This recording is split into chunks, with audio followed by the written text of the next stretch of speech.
Hi, thanks for joining me again for another day in Worship Challenge 21. I hope you're enjoying this challenge, and I hope it's helping you grow and develop a deeper language of love with God. So I want to read Psalm 37, verse 3 and 4. I know you've heard these scriptures a lot, so just let's read them together. It says, "Trust in the Lord and do good. Dwell in the land and feed of his faithfulness. Delight yourself also in the Lord, and he shall give you the desires of your heart." So I love this scripture because it reminds us that our trust needs to be in God. And that when we trust God, we are able to do good in our everyday life. You know, when we trust God, it's easier for us to respond to the situations in our lives with this understanding that our trust and our foundation is Him.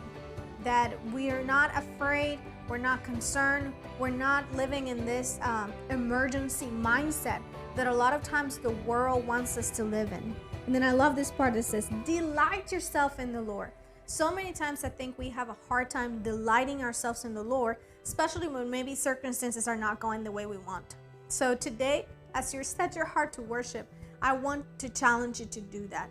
That no matter what's happening, that you find a moment to kind of put everything aside and just say, Lord, I choose to delight in your goodness. I choose to delight in who you are. And I love the last part of the verse that says, and he shall give you the desires of your heart. Yes, your heart has desires. There are things that you long for, that you want. And a lot of those things, God has placed them in your heart.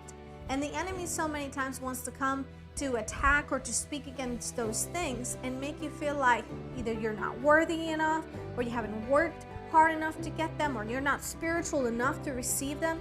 So let's, as you worship today, don't focus on all the things or on the thoughts that tell you that you can't have those things, but actually delight yourself in the Lord. When you delight yourself in the Lord, you forget the worry and you forget the responsibility. You are not responsible for making your dreams come true. You are not responsible for the assignment that God has given you in terms of you have to make it happen. No. Delight yourself in the Lord. Delight in Him as you worship Him, and you will begin to see how your life will begin to change and how His purpose will be manifest in your life in an evident way. So today as you worship Him, just delight yourself. See you next time.